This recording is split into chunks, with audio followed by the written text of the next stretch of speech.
오늘 울면서도 뿌려야 합니다 라는 제목의 말씀을 가지고 함께 오늘 은혜 받기를 원합니다. 시편 126편 오늘 우리가 읽은 본문의 말씀은 부제로 성전에 올라가는 노래라는 이 제목이 달려 있습니다. 다른 말로 말하면 이 시편은 이스라엘에서 성전 순례자들을 위해서 이 기록되어진 찬송이다라고 우리는 볼 수 있습니다. 이스라엘 백성들은 유월절, 오순절, 장막절 이런 이 절기 때에 예루살렘 성전에 의무적으로 올라가야 할 그런 의무가 있었습니다. 이스라엘 남자라면 반드시 이런 절기 때에 하나님을 찾아가서 하나님 앞에 이 절기에 예배를 드려야 하는, 제사를 올려야 하는 의무가 있었어요. 바로 이런 절기에 성전을 향하여 순례하던 이 순례자들에게 의해서 불려진 찬송들이 바로 성전에 올라가는 노래라는 제목이 달린 시편들입니다. 그렇다면 그 성전에 올라가는 노래 중에서 오늘 본문의 126편은 어떤 배경을 가지고 있는 것일까요? 오늘 본문은 이스라엘이 바벨론에 의해서 70년 동안 이 포로 생활을 하는데 기반을 두고 있습니다. 요즘 제 설교의 대부분의 본문이 지금 여기에 잡혀져 있어요. 새벽 기도도 에스라, 그죠? 그렇게 잡혀져 있고, 또 지난 시간 우리 이 기도에 대한, 기도의 불씨에 대한 이야기부터 시작해서 지난 시간 또 우리가 저녁 기도회에도 마찬가지로 이스라엘 백성들이 이 바벨론에 의해서 이 나라가 망해져 버리고 그들은 70년 동안 포로 생활을 해야만 했습니다. 그런데 이 이스라엘 남유다를 망하게 한 바벨론도 우리가 잘 알고 있는 페르시아라고 이야기하는, 성경에는 바사라고 이야기하는 그 나라에 의해서 망하고 말았습니다. 그런데 이 바사라는 나라는 바벨론과 좀 다른 정책을 썼어요. 바벨론이 철권 정책, 그러니까 식민지대를 억압하는 그런 정책을 썼다면 이 바사, 페르시아라는 나라는 다른 이 선심 정책, 선한 정책을 그들에게 베풀었습니다. 그도 그럴 것이 이 바사라는 나라가 굉장히 컸기 때문에 그 한 왕이 그 모든 나라를 잘 다스릴 수가 없었어요. 그래서 이 바사라는 나라가 선택한 통치의 방법이 뭐냐? 그 나라는 그 나라 사람들에게 다스리게 하고 그 나라에서 조공을 받는 거였어요. 그러니까 바벨론에 의해서 끌려가고 고통당했던 그들이 다 다시 고향으로 돌아가고 고향에서 무너진 모든 것들을 재건하게 함으로 말미암아 좋은 인상을 심어주고, 그리고 바사라는 나라, 페르시아의 나라에 잘 굴복할 수 있도록 했던 것이지요. 그 정책 중에 하나가 우리가 잘 알고 있는 이 바사, 이 페르시아의 왕이었던 고레스가 이스라엘 백성들에게 칙령을 내린 거였어요. 고레스의 조서죠. 그 조서가 뭡니까? 바벨론에 의해 포로로 끌려갔던 이스라엘 백성들은 다 고향으로 돌아갈 수 있다. 그렇게 조서를 썼고요. 그리고 너희가 그렇게 중요하게 여겼던 무너진 성전, 무너진 솔로몬 성전을 너희가 가서 다시 재건하라 라는 그 명령을 내렸습니다. 바로 그때에 바벨론으로 끌려간 이스라엘 백성들이 고향으로 돌아오면서 그 기쁨을 표현한 시가 뭐였냐?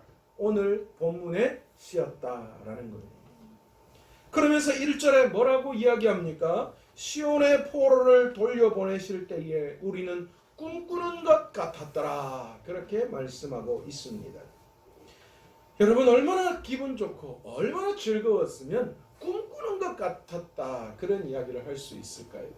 보통 우리 학교 다닐 때 그 다음날 소풍 가면 그 전날 잠 안 오잖아요. 그래서 엄마들이 아이고 빨리 자라, 왜 잠 안 자노, 내일 아침에 소풍 가려면 빨리 일어나야 되는데 자야지. 그러면 자려고 누웠는데 잠이 잘 안 와요. 그 다음날 무언가 설레는 일이 있으면 여러분 어떻습니까? 내일이 꼭 내 속의 꿈만 같은 그런 것들로 기억되어져서 설레서 잠이 오지 않죠. 이스라엘도 똑같았던 것 같았습니다. 시온의 포로로 끌려갔던 이스라엘 백성들이 돌아오는 그 귀환이 그들에게는 꿈 같았다라는 거예요. 실로 그럴 수밖에 없죠. 그들의 힘으로 거의 불가능한 일이었어요. 그러니까 다 어쩌면 포기하고 있을 바로 그때에 하나님의 역사 속에서 하나님이 그들을 다시 고향으로 돌려보내시는 것. 마음속으로 꿈은 꾸고 있었지만 그것이 현실에 나타나는 그 모습을 보면서 얼마나 기뻤을까요? 시인은 더 나아가 그 기쁨을 2절에서 뭐라고 표현하느냐? 그 입에 웃음이 가득했고 혀에 찬양이 찼다, 그렇게 표현합니다. 저하고 우리 아내하고 결혼식 할 때요, 신부 측 가족들이 우리 아내한테 그렇게 이야기했어요. 영희야, 니 너무 그렇게 좋아하지 마라. 신부가 결혼식 날 너무 그렇게 좋아하는 거 아니다. 그런 이야기 했었거든요. 그런데 우리 아내가 그러더라고. 좋은 걸 어떡하냐고. 좋으니까 얼굴에 웃음꽃이 피는 거예요. 활짝 웃음이 얼굴에 확 피어나는 거예요. 입에는 어떻습니까? 입에는 기쁨의 노래가 풍겨져 나와요. 저희 아들이 가끔 기분 좋으면 기분 좋게 입에서 흘러나오는 게 있는데 그게 뭐냐면 아직 유행가를 모르거든요. 아직 유행가를 몰라서 자기가 기분이 딱 좋으면 우리 아들은 입에서 찬양이 흘러나옵니다. 네. 지 혼자 방에서 휘파람을 막 냈다 그냥 불어가면서 하면서 하면 저쪽 방에 있던 자기 누나가 시끄럽다! 그런데 그런 소리도 아랑곳하지 않고 좋다고 기분이 좋으니까 그 뭐 니는 그 소리 해라, 나는 기분 좋다, 휘파람 불고 막 왔다 갔다 하고 그래요. 여러분, 우리 안에 기쁨이 터져 나오면 얼굴에서 보여지고 입에서 찬양이, 입에서 노래가 흘러나오죠. 아멘. 이스라엘 백성이 그렇다라고 고백하고 있는 거예요. 그러면서 이 모든 일이 자신의 능력이 아니라 여호와께서 그들을 위하여 큰 일을 행하셨다. 그렇게 이스라엘 백성들이 입으로 찬양하는 거였어요. 우리의 힘이 아니라 하나님이 이렇게 하셨습니다. 그렇게 찬양하고 있는 거예요. 그리고 3절에 와서는 이 모든 일은 하나님이 우리를 위해 하신 것이기에 기쁘기 그지없다. 그렇게 이야기해요. 하나님이 우리를 위해서 하셨다. 하나님이 자기 하고 싶은 대로 하신 것이 아니라 하나님이 나를 위해, 아멘. 우리를 위해, 아멘. 우리 이스라엘을 위해서 그 아멘. 일을 행하셨다. 그러니까 우리가 기뻐하지 않을 수 있겠느냐? 아멘. 그렇게 이야기하는 거예요. 여러분, 그런데 사실 당시 경제적이고 또 정치적인 상황들을 볼 때에 포로 귀한 자들은 마냥 기뻐할 상황만은 아니었습니다. 그들이 돌아온 고향 예루살렘, 여러분 어떨까요? 폐허였어요. 귀한 자들은 그 위에다가 다시 옛 예루살렘을 건축을 해야 하는 그런 힘든 어려움이 그들 앞에 놓여져 있었다라는 것이지. 그뿐만 아닙니다. 주위의 많은 세력들이 성전 건축을 방해하는 그런 일들이 그들에게 있었습니다. 사실 오늘 시편의 저자도 이 사실을 너무 잘 알고 있었어요. 역사 속에 있는 이야기니까요. 그런 일이 그들에게 일어날 것이다라는 걸 너무 잘 알고 있었습니다. 하지만 시편의 기자는 그 모든 것을 뛰어넘어 지금 찬양을 하고 있다라는 거예요. 이유가 무엇입니까? 그들 앞에 놓여져 있는 현실 너머에 계신 하나님의 은혜의 구원을 바라보았기 때문입니다. 아멘. 내 현실은 이렇게 척박하고 힘들고 어렵지만 그러나 그 너머에 계시는 하나님, 우리를 구원하신 하나님, 우리를 고향으로 돌아오게 하신, 기적적인 방법으로 고향으로 돌아오게 하신 그 하나님이 모든 것을 행하실 것이다 아멘. 라는 그 마음, 그 약속, 그 희망이 그들에게 있었기 때문에 저자는 기뻐하며 노래할 수 있었다라는 것이죠. 아멘. 그리고 시인은 그 기쁨이 시인만의 기쁨이 아니라 모두가 함께 그 기쁨을 가지고 있다. 아멘. 이스라엘의 포로에서 이스라엘로 돌아온 귀환한 모든 백성들이 그 마음을 가지고 있다. 그렇게 말씀하고 있습니다. 여러분, 오늘 시인의 이 기쁨의 노래와 감격은 그리스도 안에서 죄로부터 자유함을 받은 구속받은 하나님의 백성인 모든 성도가 누려야 할 구원의 기쁨과 또한 감격인 줄 믿습니다. 아멘. 저와 여러분의 삶을 통하여서도 그 감격이 나와야지. 아멘. 오늘 여러분 아침에 어떻게 주일 오셨어요?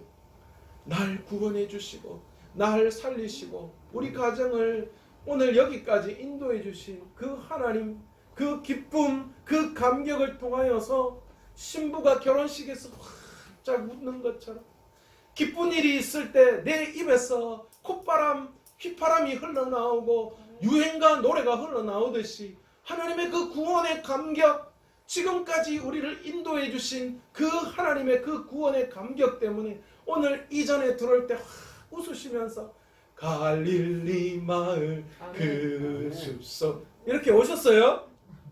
아니면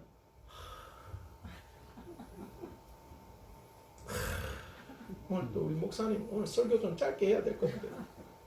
오늘 우중충하게 오늘 삭신이 쑤시고 결리고 오늘 뭐 날씨 와 이랬노? 여러분 어떤 마음으로 오셨어요? 여러분 구원받은 성도의 근본적인 삶의 자세는 내게 은혜를 베풀어 주시고 아멘. 구원을 주시고 아멘. 지금도 우리를 인도해 주신 아멘. 그 구원의 기쁨과 감격으로 사로잡혀야 하는 줄 믿습니다. 아멘. 그것이 우리의 삶의 원동력이에요. 아멘. 그것이 우리의 삶을 지탱하는 힘이에요. 아멘. 그 어떤 어려움이 내 앞에 놓여 있을지라도 그 어려움 뒤에 그 너머에 계시는 하나님, 우리의 삶을 인도해 주실 하나님, 아멘. 여전히 내 삶은 절망이고 어려움이고 여전히 그 한 걸음 한 걸음 내디디기가 그렇게 힘들고 어려웠지만 여전히 불확실한 미래가 나에게 있지만 그럼에도 불구하고 내 삶에 베풀어 주신 그 죄사함의 용서와 구원의 그 기쁨과 감격, 그것 때문에 내 삶이 지금도 지탱될 수 있고 내 삶이 주님의 그 구원으로 가득 차 웃을 수 있고 아멘. 그 은혜 안에서 내가 힘을 얻고 아멘. 살아가게 되는 줄 믿습니다. 아멘. 우리가 하나님의 일을 감당할 때 주여. 현실적으로 어려움이 닥칠 때가 더 많아요. 그러나 시인은 그 너머에 계시는 하나님의 일하시는 손길을 보았습니다. 아멘. 우리는 오늘 말씀을 통해서 우리를 사용하셔서 하나님의 나라를 세우시는 주님을 바라볼 수 있기를 원합니다. 아멘. 하나님이 오늘 저와 여러분을 사용하시기 원하세요. 아멘. 하나님 손에 붙들린 하나님의 도구가 되기를 원하십니다. 아멘. 그럴 때에 진정한 기쁨, 진정한 구원의 감격이 우리의 삶에 넘쳐날 줄 믿습니다. 아멘. 하나님의 손에 붙들릴 때 아멘. 여러분 지금은 신앙이 흔들리는 이유가 뭐예요?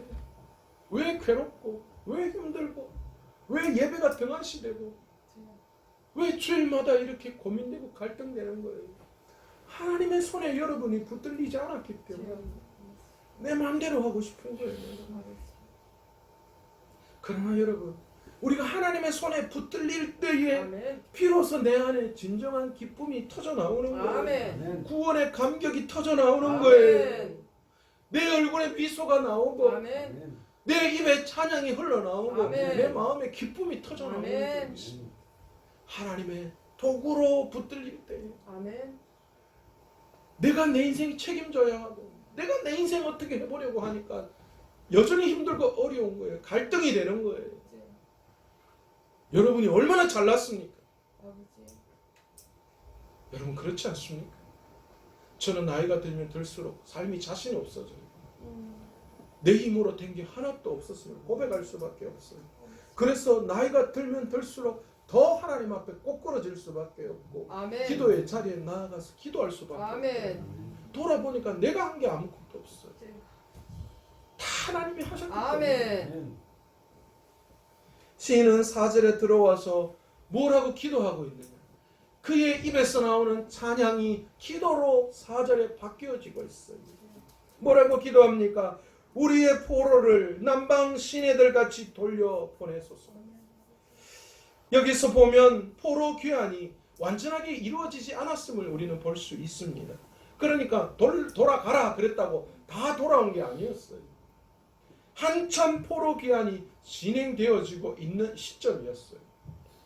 그런데 남방 시내들 같이라는 표현을 사용하고 있어요. 이스라엘 백성들이 고향으로 돌아갈 때 남방 시내, 그 남방 시내 같이 돌아오게 해주세요. 그렇게 은유적으로 표현하는 거예요. 여기서 남방이라는 뜻은 유다의 한 볼모지, 우리에게 너무나도 유명한 네게부 지역. 이 네게부 지역이 뭡니까? 황량한 사막이에요. 그곳을 말하는 거예요. 이 네게부 사막은 평소에는 바짝 마른 사막이에요. 그 어떤 희망도 없어요. 그런데요, 가을이나 겨울철에 우기가 되어서 비가 오기 시작하면 이건 순식간에 달라져요. 그렇게 바짝 말랐던 그 사막이 비가 오는 그 순간 일순간 그곳이 흙탕물로 바뀌어지는 거예요. 그래서 그곳이 사막이 시내가 되어지는 거예요. 흙탕물이 콸콸콸 흘러내리는 그런 시내로 채워지는 것입니다. 포로 귀환을 오늘 시인은 이것에 비유하는 거예요. 지금은 바짝 말라있는 그런 사막이지만 하나님의 은혜의 단비가 내릴 때에 남방 시내 네게부가 우기 때에 흙탕물 강물이 흘러져 콸콸콸 쏟아 나오듯이 이스라엘의 포로들이 그렇게 고향으로 돌아갈 수 있도록 하나님 순적하게 그 길을 열어달라고 그렇게 기도하고 있는 거예요. 사실 70년 포로 생활을 하다가 고향으로 돌아가는 일이 얼마나 꿈만 같았겠습니까? 그러나 그 속에는 수없이 많은 상처들과 어려움들이 있었어요. 타국에서 70년 동안 정착하며 살아갔던 그 모든 것들을 떠나보려면 친구도 집도 재산도 뭐 가지고 가봐야 그 당시에 얼마나 가져갈 수 있었겠어요. 그 모든 정착했던 것을 다 떠나보내야 했습니다.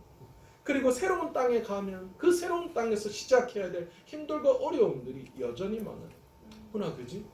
이제 제대했는데 이제 새롭게 이제 계획하고 있는데 여기 버리고 글로 가려면 굉장히 모험이 필요해요. 힘들고 어려움이 필요하다. 그것을 가면 수없이 많은 또 어려움과 상처가 우리에게 있을 거예요.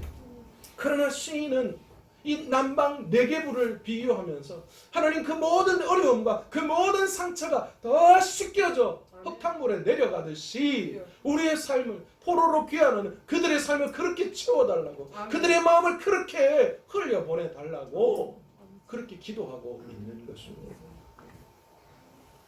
이제 5절에 와서 시인은 눈물을 흘리며 씨를 뿌리는 자는 기쁨으로 거두리로다. 아멘. 그렇게 말씀하고 있습니다. 사실 오늘 본문을 있는 그대로 히브리어 순서에 따라 직역하면 이렇게 이야기할 수 있어요. 언제나 그는 나갈 것입니다. 그리고 그는 울면서도 듣고 있을 것입니다. 씨앗을 언제나 그는 돌아올 것입니다. 환호성으로 그가 듣고 있을 것입니다. 자기 곡식단. 이게 무슨 말인지 하나도 모르겠지. 이 장면은 사실 무엇을 염두에 두고 이 이야기를 하고 있는가 하면 농부가 우기의 시작, 곧 파종할 시기가 되었을 때에 그 파종할 시기를 재촉하는 이런 비가 충분히 내리지 않았을 때에 그럴 때에도 걱정하면서 씨를 뿌리는 모습을 비유적으로 표현하고 있는 거예요. 그러니까 여러분 씨를 뿌릴라 치면 마른 땅에 사막에 이게 심을 수가 없잖아요. 그러니까 우기가 될 때를 기다리는 거예요. 그리고 비가 오지 않는데도 불구하고 비가 올 줄 알고 그런 상황을 통하여서 농부가 씨를 뿌릴 수밖에 없었던 그런 상황을 염두에 두고 지금 시인이 이렇게 표현하고 있는 거예요. 눈물을 흘리더라도 씨를 뿌리는 자는 기쁨으로 거둘 것이다. 아멘. 아멘. 농사를 짓는 농부들은 늘 비가 와서 씨앗이 발아될 것이 예상되는 상황에서만 씨를 뿌리는 것이 결코 아닙니다. 전혀 비가 올 것 같지 않은 상황에서도 비를 기다리다 못해 미래에 대한 확신 없이 씨를 뿌리는 일도 있다는 거예요. 왜 그렇습니까? 그러면 왜 농부들이 비가 오지 않을 것을 아는데도 불구하고 비가 안 오는데도 불구하고 씨를 뿌릴 수밖에 없을까요? 왜 비를 기대하면서 씨를 뿌릴 수밖에 없을까요? 이것은 농부가 멍청해서 그런 것이 아닙니다. 왜 그래요? 만약 씨를 뿌리지 못하면 어떤 일이 일어납니까? 거두어 드려야 할 때에 아무것도 거두어 드릴 수 없기 때문입니다. 여러분, 농사 짓는 사람들은 아무리 굶주려도 씨감자는 먹지 않습니다. 왜 그렇습니까? 그 씨를 먹어버리면 희망이 없어지기 때문에. 똑같습니다. 아무리 비가 내리지 않아서 씨를 뿌릴 수 없는 상황일지라도 농부는 비가 올 것을 기대하며 울면서도 그 씨를 심을 수밖에 없는 이유입니다. 아멘. 그렇게 심지 않으면 거두어 드릴 때에 아무것도 거두어 드릴 수 없기 때문입니다. 사실 포로 생활을 하다가 고향으로 돌아온 사람들은 실제로 눈물을 흘리며 씨를 뿌리는 것과 같은 삶을 살고 있었을 것입니다. 폐허가 된 예루살렘을 재건하고 성전을 다시 짓는 일은 결코 쉬운 일이 아니었습니다. 때로는 위험하기까지 했습니다. 하지만 그들이 눈물을 흘리면서까지 감당한 사역들이 결국에는 열매를 맺을 것이며 그 열매를 거둘 때에 큰 기쁨으로 돌아올 것을 그들은 믿었습니다. 아멘. 무너진 제단을 수축하는 일은 결코 쉽지만은 않습니다. 아버지. 그들은 언제나 하나님이 큰 기쁨으로 갚아주실 것을 믿고 그럼에도 그 일을 감당하겠노라 오늘 노래하고 있다는 거예요. 아멘. 아멘. 너무 힘들고 어렵지만 그러나 하나님이 그 모든 것을 갚아주실 그때를 바라보면서 아멘. 내가 지금은 울더라도 눈물을 흘리면서라도 내가 씨를 뿌리겠다. 아멘. 존 파이퍼 목사님이 당신의 눈물에게 말하십시오라는 설교 중에 이렇게 이야기했습니다. 씨를 뿌리는 것은 슬픈 일이 아닙니다. 아멘. 수확하는 것보다 더 힘든 일도 아닙니다. 사실 씨를 뿌리는 그 날은 기쁜 날입니다. 왜 그렇습니까? 수확에 대한 큰 기쁨이 있기 때문입니다. 아멘. 그런데 시인은 오늘 눈물로 씨를 뿌린다라고 말합니다. 누군가 뿌릴 씨를 가지고 울면서 간다라고 말하는 것입니다. 왜 우는 걸까요? 왜 기쁨의 날 수확에 대한 기대를 가득하면서 씨앗을 뿌리는 그들이 왜 우는 걸까요? 그 이유는 씨 뿌리는 것이 슬퍼서도 아니고 그 일이 힘들어서도 아닙니다. 그 이유는 씨 뿌리는 것과는 전혀 상관이 없습니다. 씨 뿌리는 것과 무관하게 우리를 울게 만드는 어떤 슬픈 일이 발생했다라는 것이죠. 그럼에도 불구하고 씨 뿌리는 일같이 중요하고 지금 반드시 해야 할 일을 해야 한다라는 아멘. 것입니다. 아멘. 여러분, 우리의 삶에서 눈물이 흐르는 어떤 일이 일어나도 주여. 우리는 반드시 우리가 뿌려야 할 씨를 뿌려야 합니다. 아멘. 왜 그렇습니까? 그렇지 않으면 결실의 때에 우리는 아무것도 거둬들일 수가 없기 때문이죠. 하나님이 우리에게 맡겨주신 귀한 달란트를 주실 때에 그 달란트를 나중에 셈할 때가 반드시 온다는 아멘. 것이죠. 그때 우리가 아무것도 하나님 앞에 내어놓을 것이 없다면 그것보다도 더 안타까운 일이 어디에 있겠습니까? 포로 시기를 살던 시온의 백성들이 다시 고향으로 돌아갈 것에 대한 희망을 버리지 않고 아픔과 슬픔 속에서도 눈물로 기도하며 나아갈 때에 그들은 고향으로 돌아올 수 있었습니다. 우리도 환경과 시간과 여건과 다른 일들 속에서 우리가 반드시 씨를 뿌리러 나아가야 합니다. 아멘. 이런 것들 핑계대면서 여러분 우리가 씨를 뿌리지 않는다면 나중에 결실의 그때에 우리의 손에 들어올 것이 아무것도 없습니다. 썩은 씨앗이라도 썩은 감자라도 심어야 무엇인가를 기대할 수 있는 거예요. 아멘. 아무것도 안 심으면 여러분 기대할 수가 없는 거예요. 여러분 그 기대는 뭡니까? 그 기대는 여러분 기대할 수가 없죠. 기대할 수 있는 건덕지가 없습니다. 여러분 우리가 반드시 울면서도 반드시 심어야 할 씨가 무엇입니까? 하나님께서는 우리에게 구원의 기쁨과 감격을 소유케 해 주셨습니다. 아멘. 그리고 우리를 왕같은 제사장 삼으셔서 아멘. 우리를 통하여 온 인류를 살리실 구원의 계획을 이루어 가시는 줄 믿습니다. 아멘. 우리를 그것에 사용하셨어요. 그러기에 우리는 눈물을 흘리더라도 뭐 해야 하는 거예요? 구원의 씨앗을 반드시 심고 나아가야 하는 거예요. 아멘. 여러분 우리 교회가 부흥을 꿈꾸고 있어요. 우리의 삶의 부흥을 꿈꾸고 있고 우리의 신앙의 부흥을 꿈꾸고 있고 아멘. 우리의 교회의 부흥을 꿈꾸고 있어요. 아멘. 그러면 어떻게 해야 합니까? 감나무에서 감 떨어지기 때까지 그냥 입 벌리고 기다리고 있습니까? 떨어질지 안 떨어질지 몰라요. 그런 불확실한 미래를 살겠어요? 아니요. 우리의 가정의 부흥을 위해서 여러분이 부흥의 씨앗으로 여러분의 삶을 심으시기 원합니다. 아멘. 우리의 가정 부흥되기를 원한다면 여러분이 씨앗이 되어서 여러분이 씨앗을 심어야죠. 아멘.